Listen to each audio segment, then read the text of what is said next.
Jey Uso has acknowledged WWE's big problem with him, and in this video I'm going to tell you exactly what that problem is, what he had to say, and why I think it's important, because Jey Uso is a guy that has been consistently held down from being the top tier guy on Monday Night Raw. I understand that might be a little debatable, but I think you'll agree with this.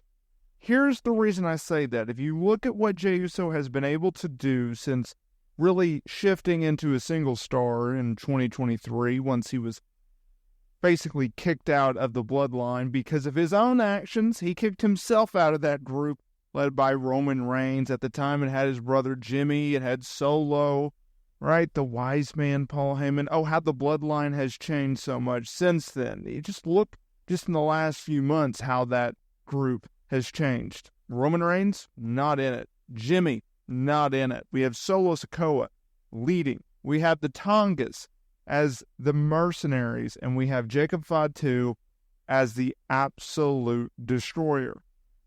Jey Uso on Monday Night Raw, he has elevated his game. He is one of their biggest stars, yet the booking of him, I don't believe, has backed that up.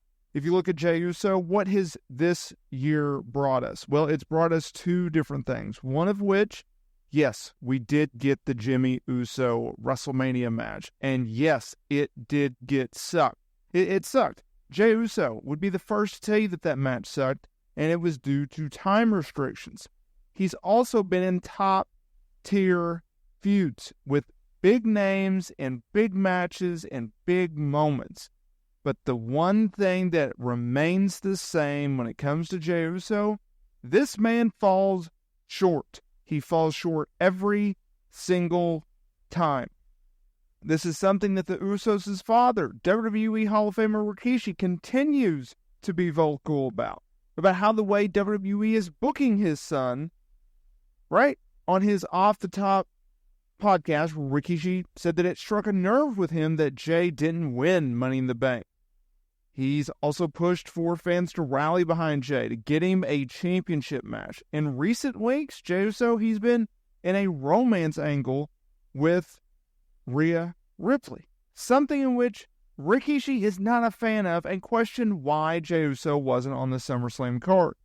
He's also talked about how his son is one of the biggest stars on Monday Night Raw, yet he's not the guy. Think about it. He fell short to Damian Priest in a World Heavyweight title match a few months ago. He put over Gunther in the King of the Ring tournament. He was in Money in the Bank ladder match, yet he fell short. And while speaking on the Ringers wrestling show, Jey was asked about his father's criticism in regards to how WWE has been booking him. And this is what he had to say. He just said what he said about my creative. I'm like, Dad, just watch the show. Let me work, Dad. Let me go out there and work. Enjoy the show. Make your rap track. That's Pops, though. Shout out to my dad. Yeah, sometimes he'll cross it, end quote, meaning he'll cross the line. Now, he also noted in this interview that his brother Jimmy will be back on WWE television soon. Soon is a little bit subjective, right? Like, when is soon? Is that today or is that in 6 months? We don't know. This is the thing that I have an issue with. I understand that they wanted to do the little romance angle because it gives something Jey to do on television. It gives him something to do. Hey, go out there, do your thing. Right? Have these fun backstage segments.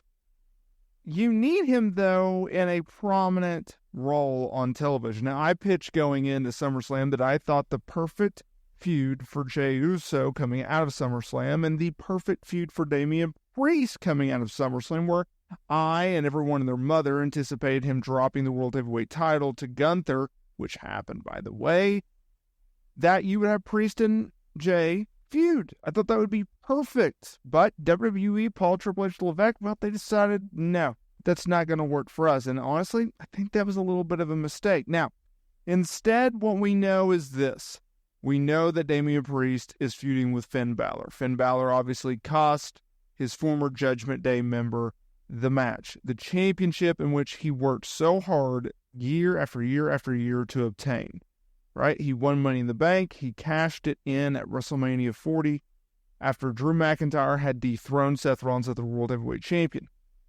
Now Balor and Priest, well, they're off to the races with their own feud. Now that leaves Jey. Now, I'm posting this after the Monday Night Raw this week, so we may know what's next for him. So I don't want to speculate too much as to what the future holds, but I do want to know that I hope and I am looking forward to the day where Jey Uso will step into the ring with a world championship match and go and win the thing, right?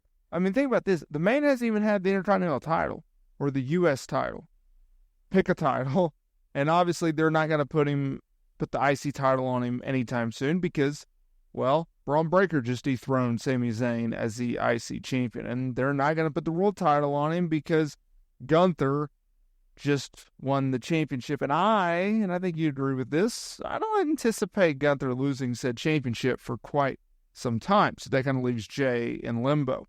But I think in the meantime, regardless of what they do on this week's Raw, I think it's very important to note that going forward, okay, you have to keep in mind, if you're going to book Jey Uso in any type of match, he needs to go over. You don't want him to be continuously being put in big matches and falling short. That was a concern that I had with LA Knight going into SummerSlam, where he challenged and successfully dethroned Logan Paul as a U.S. champion, right? You don't want to put him in that spot where he continuously, just like Jey, you give them big opportunities, yet they fall short in those big opportunities. I think that would be a major mistake. WWE, we'll see what they do with LA Knight. With Jey Uso, you got to keep this man strong. So this is what I'm calling for, regardless of what they do on Raw. You have him win matches every single week. Let's get him away from the Rhea Ripley romance thing. We're past that now, right? Because unless they're setting up him and Rhea going up against Dom and Liv, which I could see, I don't necessarily want that either. I think you have Jey Uso go out there and let's do something different, all right? You know, we always hear about open challenges, and usually champions of secondary belts do this often, right? What if Jey Uso just goes out there every single week saying, I am tired of being overlooked. I am tired of this and that. I want my shot. And until then, I will take on all comers. I'm not leaving it up to the office to give me something. I want it now. And you have him go out there every single week, and you do it like that. Point being, keep him on television, keep him in matches, keep him winning. He'll pick up more and more momentum because he gets the loudest pop out of anyone, and I'm talking anyone on Monday Night Raw. CM Punk doesn't get the pop. Now, maybe Roman Reigns as a babyface will, because the fans are so invested in him right now. Let's keep Jey strong.